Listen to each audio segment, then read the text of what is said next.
Welcome back to Better Advertising with Better Media. My name is Destiny Michon, and I am incredibly excited to be sitting here today during Cannes Lions with Julie Hawluk. Julie, you are the business development of Amazon Live. Can you give us a little bit of insight into, first of all, what does that actually mean? Well, it's funny because my title is Global Head of Growth, and growth means something different literally every single place that you go. So I find myself being like, okay, so here's what that means every time. So it's so funny that that's where you start. So for us, what that means is that I lead a team of business developers and marketers that are really focused on driving adoption of shoppable video across Amazon, whether it's with brands, customers, across the board, across a multifunctional team. Well, what better place to be? This year, Cannes Lions, everyone's calling it the Creator Cannes. Yeah. So a lot of the beaches, a lot of things that we're seeing are, building these spaces for creators to go live. Can you talk a little bit about how Amazon is describing social shopping and looking to adopt social shopping on the platform? Yeah, I would love to. So it's really interesting because video in and of itself has really permeated the customer journey. I think I saw a stat 82% of internet traffic is all video now. So if you think about that, and then it's across different experiences, and it's, they're going from one experience to the other, et cetera. And it's really important to create that connective tissue. And so while customers discover on Amazon, but they discover across the open internet as well, 94% of creator influenced purchases actually happen on Amazon. Wow. And so we have this incredible opportunity to think about how to bring social shopping experiences both on and off Amazon, right? And make it really seamless for the customer so we can meet them with the content that they're looking for across their journey. Wow, that's incredible. I was watching one of the viral shows this week, and I was being served this streaming TV ad, and it was pretty impressive. Amazon's obviously integrated the ecosystem incredibly well, but someone took maybe a generic UGC video that a creator had used for their brand, and they incorporated it into their streaming TV ad. So instead of having a professional production, they had that 30-second clip built directly into their streaming TV ad with, the buy now button. And I think that's a little bit of what you're talking about when you talk about the ecosystem and how you can connect those dots. Someone may be viewing a video on a different platform, but then you're able to see it again directly on your TV and then also immediately check out, which is very, very integrated. Totally. And so what's really cool with Amazon Live in particular is that it's social shopping meets shoppable carousel meets always on content engine at the end of the day, right? And so it allows for this long form storytelling that has the live moment, but then always continues to be always on after the fact, really up to the brand or the creator's choice for however long it lasts. But it also enables a ton of asset development. So you create this long form content, but then you can create cut downs. So that can be an STV ad, that can be for digital media, for social video on and off Amazon, et cetera. And it's just this entire creative infrastructure all stemming from kind of one piece of production. Which is incredible because Yeah. I think when a lot of people think of creators, they think it's a little bit difficult to scale. In the world I play in with general retail media, you buy an ad unit and it's applied to multiple different placements. I think brands struggle to understand creator adoption because it seems a little bit difficult to scale. They often take the mass approach. You're saying that one video can be cut down and used in multiple different assets and placements. Yes. That's amazing. Well, and to your point, one of the things that's always been a challenge when it comes to creator-driven content or even social content is measurement. And I get questions all the time about how to think about live shopping and measurement put together. Is it the in the moment, quick, immediate results, or how do I think about it? And the real answer that we see is using the live specific metrics to help optimize the content. So you understand what's really engaging your customers and what they want, how they're thinking about it, what they're leaning into more, what they want to learn about, right? But then at the end of the day, when we think about live, because it's this always on engine, is that we see it as a campaign amplifier. And so when live is added to a full funnel campaign, right? So, as a customer, I'm seeing advertising that could be on social, that could be across the open internet, could be on Amazon itself.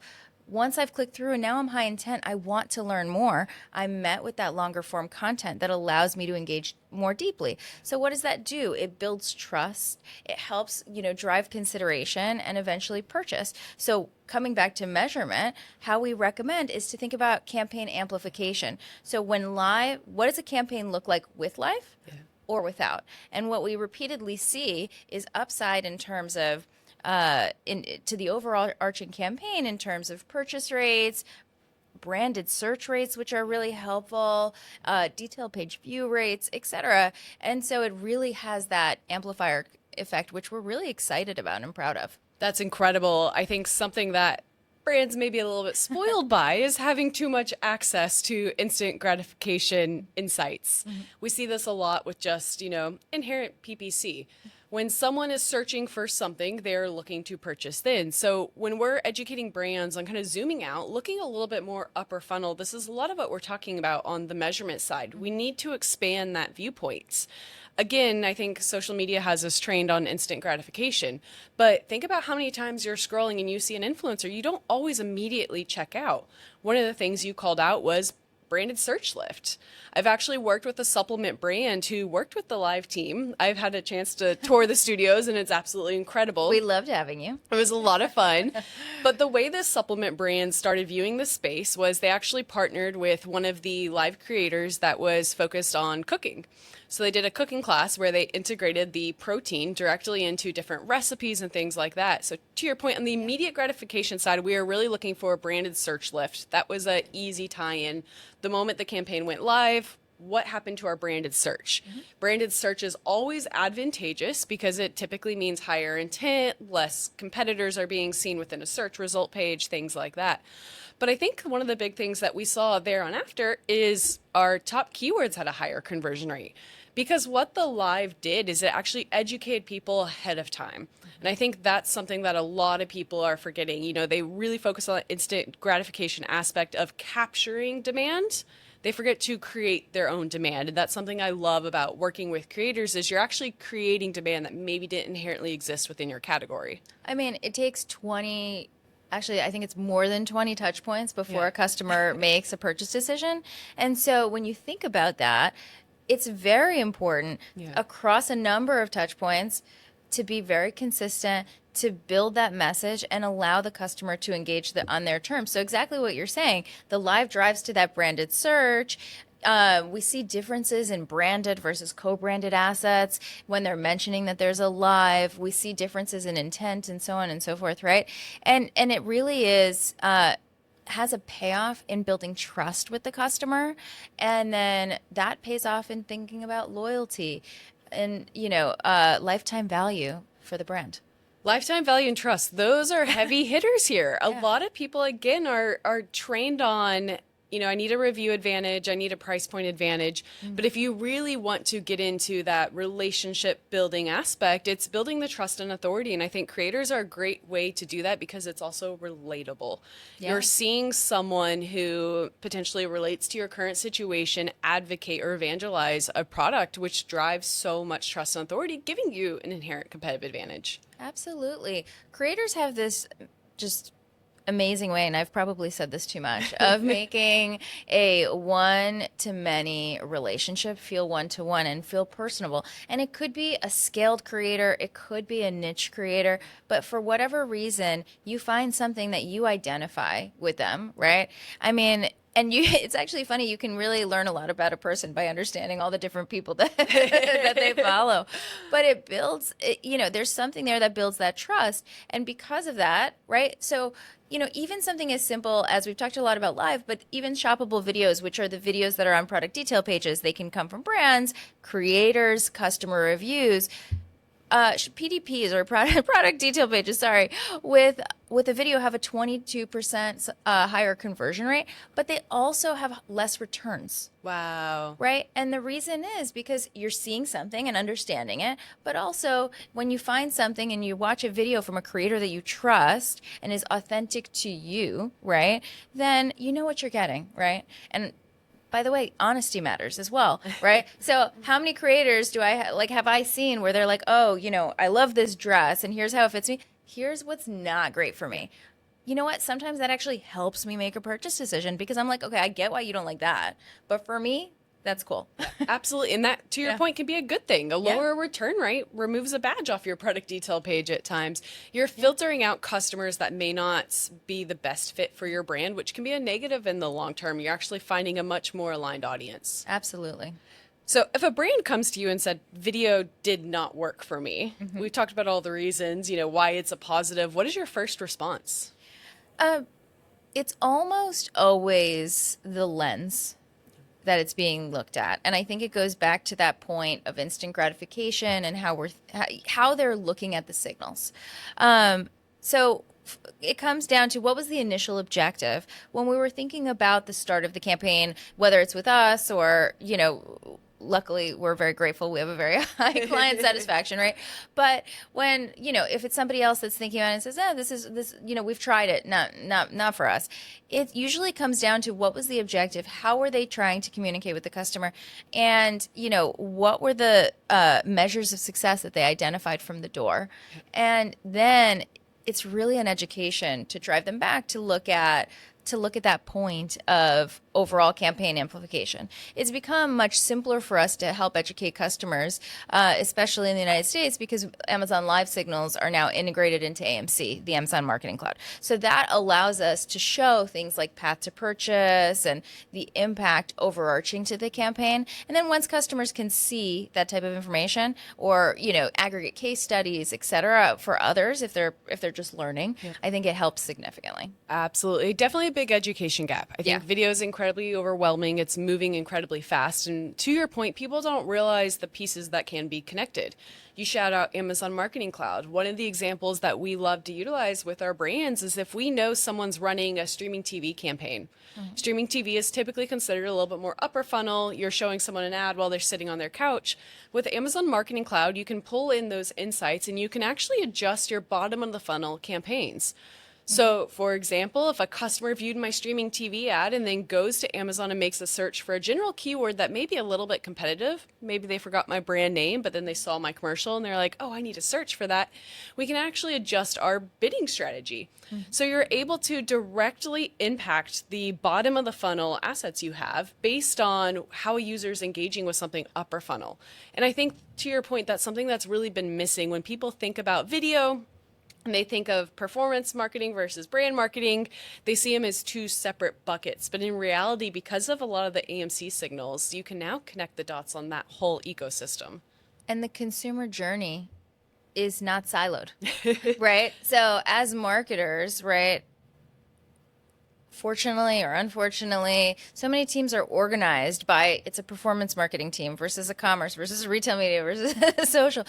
And really that challenge organizationally actually manifests in how a lot of campaigns are planned. But when you actually take a step back and think as a customer, that journey is spanning. And that's where this opportunity comes in for driving that consistency, that cohesion, and optimizing all these pieces together. And so when we talk about that education gap, honestly, many of the conversations I have with people, they say, wait, that makes a lot of sense because that's how I behave as a customer. But I don't know how to start. I don't know how to do that because internally, okay, so I need to go talk to that team. I need to go talk to that team. And we're all planning our separate pieces. And you know what? That's part of the shift, right? But we need to keep up with the customer, right? And our mission is really to make it easier for customers to make confident purchase decisions at the end of the day. Like that's really what we're at. I mean, I know everybody at Amazon says it and we really believe it, that the customer's at the center of everything we do, but it's really the truth, right? And so that is, at the end of the day, the core to our strategy and why we want to build the content to meet the customer where they are, because we see it in terms of how the customer behaves. The signals on the other side just prove that when you meet the customer, that's really what they want. Absolutely. And I believe the stat you said was 20 touch points. It takes a average of 20 touch points to actually drive that conversion. So when you think about 20 touch points across all of these different platforms, all of the different teams that are involved, that's where I think everyone gets overwhelmed. Rightfully so. Rightfully so. And actually, it's funny because I think that's where smaller businesses have such an advantage because they don't have all of the weight of all the organizational, I don't know, the tax, right? Of what that could look like, right? Bureaucracy that goes into it. Absolutely. Exactly. So they can just move fast, right? Instead of turning the oil tanker, they can, turn around like a speedboat. But that allows them, it may feel for a smaller business a little bit more overwhelming because maybe they don't feel like they're experts in marketing or understand, they have a little bit more to learn about, the tools or what have you, because not everybody knows how to run a query, right? Things like that. But at the end of the day, that's where they can move faster and think significantly think very holistically. And I think that's why you also see so many businesses growing really quickly when it comes to creator-driven social commerce, whether that's on Amazon or off, because they're able to move faster and think holistically and continue meeting that customer. Absolutely. Some of the best disruptor brands over the last few years, I feel like, have driven all of their authority and growth through the non-traditional route of working with creators first. That's right. And thinking about, okay, here's how I'm going to use many creators. Here's how I'm going to double down on a couple. And then here's how I'm going to build my storytelling. So when the customer shows their intent, I can allow them to go deeper. And so, that's what we're hopefully, trying to offer more and more brands and creators and customers at the end of the day. I love it. We are at Cannes, so one last bonus question. Sure. Looking ahead, where do you see the biggest opportunity with video, especially from a brand perspective? Where do you recommend brands really plan for the future when it comes to working with creators? Oh, man. That's a great question. I think we're still in the early innings of getting it right, because there's such an education gap of video meets social commerce. So I think the thing that I'm most excited for is that we actually don't even know yet, right? Because, I started at Amazon, what is it, a little over 4 years ago, and I've been on the shopping video team the whole time, and how we've evolved because we're constantly learning and listening. I don't know that I could have projected that we would have the product set that we have today, right? So I think that's probably what I'm most excited about is that we're early, we're listening, and we're paying attention, and we're constantly making it a little bit better. So, I think, a couple years from now, I hope that that evolves into making it even easier for brands and creators to communicate with their customers, and it's even more cohesive. Absolutely. I think if brands are listening in, the one key takeaway is to move fast. Yes. The industry changes quick, and you have a major competitive advantage by being someone that can be a first mover on things like this. And think holistically. Yep. Don't think piece by piece, because I think that is literally the difference between the ability to take this in and learn. And, otherwise you can be misguided, because if you just look at one small piece, it can lead you down one rabbit hole that is not exactly telling of the full story, which is both scary, right? And a little dangerous. So we're really excited to really help brands to learn. Amazing. Thank you so much for joining me, Julie, and I'm sure we'll talk again on all of the exciting video updates in the future. Thank you so much for having me.